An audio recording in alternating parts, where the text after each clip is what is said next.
Hello, this is some guy in Hawaii, and we need to talk about Wonderlands Endgame. I don't have any hard numbers on Epic or Shift player hours or any poll results. What I know comes from talking to and observing others and looking at online content and my own experience.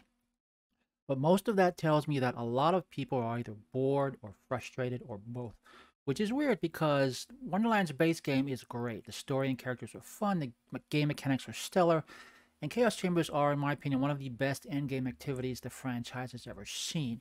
Nonetheless, the endgame has issues, and it's not the DLC, although that's a long-term contributing factor. But I have an explanation and some suggested fixes. Okay, so let's first explain endgame. Endgame is any activity undertaken after finishing the main game story. This can include completing side quests, but long-term means getting to max level and making and testing builds. Okay, max level means both getting to whatever the level cap is, and whatever the max difficulty level is depending upon the game. Okay, level cap means max skill points, which lets us optimize the skill part of whatever build we create. Max difficulty means whatever build we create must be able to handle the toughest content in the game to be viable. For Borderlands 3, that would be Mayhem 10 or 11. For Wonderlands, currently Chaos level 35. Not everybody plays on max difficulty, but that's what most content creators and the online community tend heavily towards. So, for simplicity, this explanation assumes the same. However, you don't need to be at or aiming towards max difficulty to be affected by Wonderland's endgame issues. If you're trying to move up chaos levels, these issues will affect you. So, what's the problem? There are two problems. One is a distinct lack of endgame activities from which to choose. Okay, that last part about choice is critical. This is the main issue, and we'll get to it shortly. Second issue is the effect of the tiered weapon upgrade system on farming for gear. Wonderlands at the moment is the grindiest of all the Borderlands games thus far. Some of that stems from how the tiered system works. But let's start by talking about choice. Okay, to repeat, Endgame in any Borderlands offering is primarily about putting together and testing builds, and in the most recent previous offering, Borderlands 3, farming involved targeting and defeating primarily specific bosses in mostly short, repeatable battles for specific items. Didn't start out that way. Borderlands 3 started out with almost everything a world drop. We could farm any enemy we liked, do any content anywhere in the game, and be just as likely to get a desired item to drop or not drop as farming anything else. Okay, but after a lot of player feedback, Gearbox quickly, as in after about 2 months, dropped the vast majority of uniques into loot pools associated with specific sources, after which players were much happier. Okay, distributing loot this way allows players not only to target and farm specific items, it allows them to choose what to farm, in what order, for how long.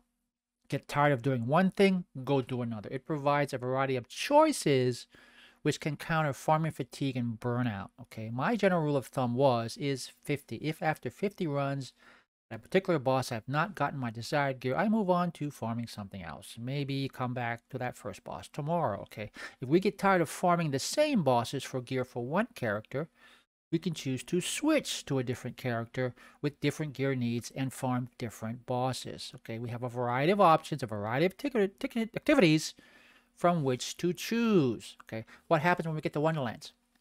Wonderlands follows a path somewhere between the pre-sequel and the original Borderlands. It has some named enemies with dedicated drop pools. These are farmable, but the vast majority of legendary, unique, and even powerful purple and blue gear or world drop items, and world drops are supposedly best farmed from the endgame activity, Chaos Chambers. But that's the problem, because Chaos Chambers is one activity, and there's very little player choice in that experience.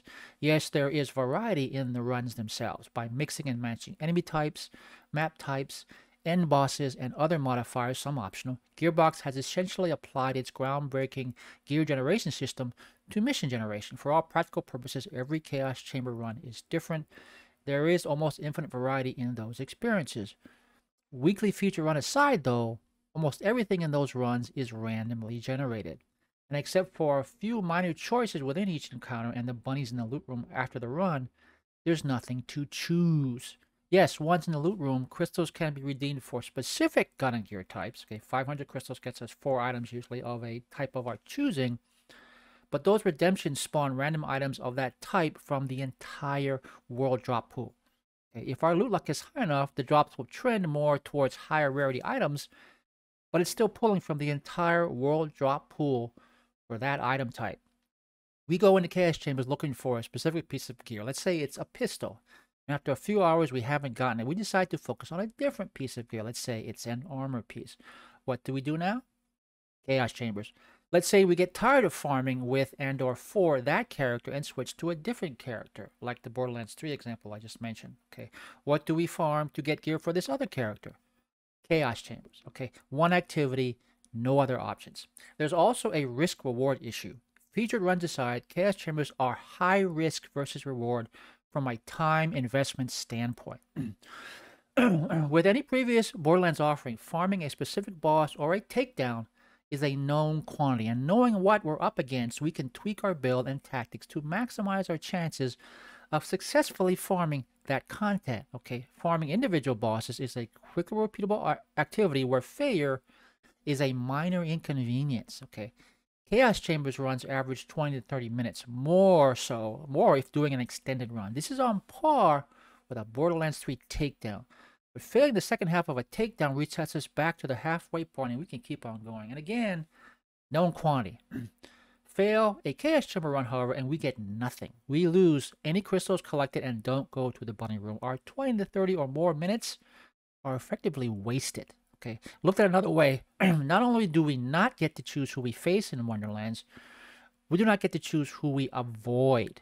In any previous Borderlands offering, if we don't want to fight a particular boss because we're not ready gear-wise to do so, we don't. In Chaos Chambers, though, feature on the side, that last boss is an unknown until the encounter spawns. Okay, how many times have you gone through the early 6 or 7 encounters of a run only to see the final boss and get really pissed or depressed or frustrated? How many times have you, having come that far, jumped in and fought the battle and ended up failing the run, or decided to give up on the run and all those accumulated crystals altogether and start over rather than do that boss fight? Okay, so to summarize, feature runs aside, Chaos Chambers runs are 20 to 30 minutes on average of randomized combat, sometimes topped off by a battle with a boss we are not equipped to defeat for world drops. Which brings us to the tiered gear system. Now, I covered the tiered system and scaling in a video on chaos leveling, which is linked in the comments below. I don't want to rehash all that. In brief, though, moving up in chaos levels and higher difficulty content eventually means acquiring higher level replacement gear.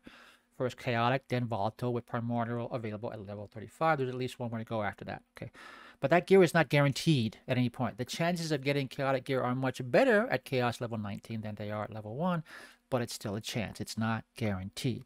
In Borderlands 3, any gear that drops at Mayhem 5 is Mayhem level 5 gear. Okay, in Borderlands 2, any gear that dropped at OP level 7 was OP 7 gear. Wonderlands drops are not guaranteed this way. This RNG-driven tiered system is analogous to being on Mayhem 5 and having Mayhem 1 or Mayhem 0 gear drop. Okay, now, I don't necessarily have a problem with this setup as long as the chances go up adequately with increasing chaos level and increasing difficulty. I do think the system needs tweaking. I think the chances for chaotic gear dropping after level 19 and volatile after 34 needs rethinking. But I think the basic idea is fine. But when we add this random drop mechanic to all the other chaos chamber issues we've just discussed, it just makes things a lot worse. Okay, so chaos chamber runs are 20-30 minutes on average of randomized combat, sometimes topped off by a boss battle we can't win for roll drops, and when we need higher level gear to progress, the gear is not guaranteed. It means as we go up in level, we are likely to spend more and more time farming for the right gear. Now, that's normal if we have a variety of content like previous Borderlands offerings, but we don't. We only have pretty much chaos chambers.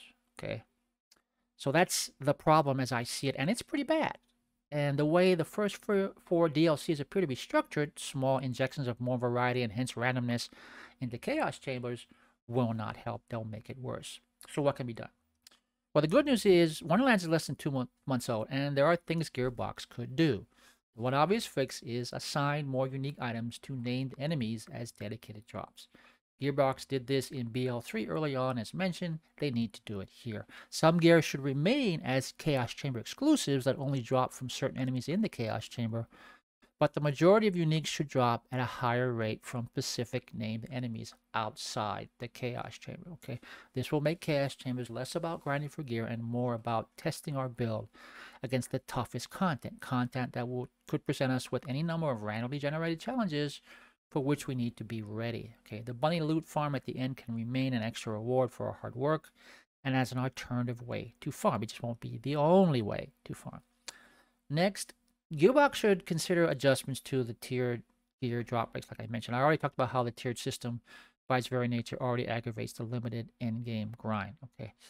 By design, the existence of chaotic, volatile, and primordial gear assumes that non-chaos and lower-tiered gear will eventually become useless and need to be replaced by higher-level ones. But at present, even at Chaos 35, non-chaos gear still represents the majority of what drops.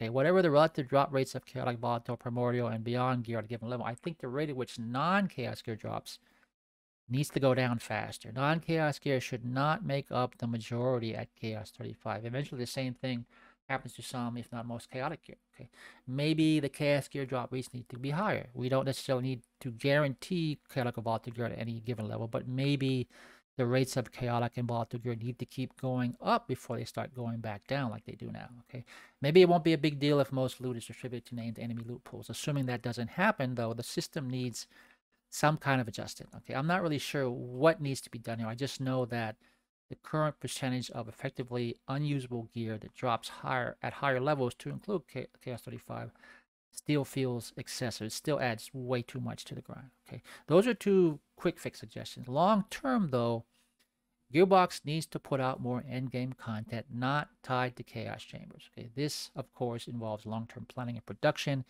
And with the first season pass already mapped out, I don't actually know what's possible in the short run. In the long run, at least, players will still expect more traditional story-length DLCs, both from a total content standpoint and an economic one. Okay. One option, though, might be to enable some kind of second story playthrough at a higher difficulty. Wonderlands is the first Lands game in a while to not offer that at launch, although TVHM was a bust in BL3 for a number of reasons. Perhaps allow for a second chaotic playthrough, okay, one where only chaotic gear drops regardless of chaos level, but the chances are doubled, okay. Perhaps followed by a volatile playthrough with the same rules, no chaotic gear, just volatile, but twice the chance. I'm just throwing out ideas here, but a second playthrough might be something relatively quick and easy to implement. Point is, Wonderlands needs a lot more in-game content than just Chaos Chambers, and it needs it as soon as possible. So what do we as players do in the meantime? Well, the best option is do featured runs. They're always the same, so we can farm them like we would any other dedicated source. We can tweak our build to farm it efficiently. No surprise boss at the end. This is still problematic. Trips to the bunny room are much more certain with featured runs, but the predictability means we'll get bored with that activity that much faster. I can do 5 to 7 featured runs in a row before I have to do something else. Your mileage may vary, but that fatigue is an issue. Okay. Also, if we find any part of the feature run problematic, like a final boss we really don't like, Dragonlord. I know somebody thinking Waster, somebody thinking Banshee. Our only choice is to either wait a week and hope for the best, or maybe run it at a lower chaos level. And that, by the way, is an option you might consider, just running it at a lower difficulty. Okay. Another really good option, is do co-op runs, preferably with friends. Okay. As long as everybody's on the same page, the runs go by faster, the risk of failure tends to go down, and we get a lot more crystals at the end. Okay, we spend more time sorting through all that loot at the end. That's a good problem to have. And a white tends to be less of a big deal. Okay, misery loves company, and playing with friends is almost always a much more relaxed and satisfying experience. Okay. Last suggestion is what I call potluck building. I know some people who do this. They find a piece of gear they like, they look over their inventory and try building something with whatever they have. And that does work for some people. The approach, though, has its limits. At some point, a build will usually require a specific piece or two that we don't yet have. And getting specific is problematic with Chaos Chambers, as we've just demonstrated. Okay. It also tends to require a very high level of understanding of the game's myriad and often mysterious underlying mechanics, which a lot of us don't have. But it is an approach. And that's it. The ball is in your court, Gearbox, okay? And you have your work cut out for you. But I am rooting for you. I love this game. I think it's the best Lands game you've ever made, the most complete, most enjoyable experience, at least at launch. Longevity is another issue. Fingers crossed, I know you can do this. For non-Gearbox employees, consider commenting, liking, or subscribing if you'd like to see more of this kind of content. As always, stay safe, and thanks for watching.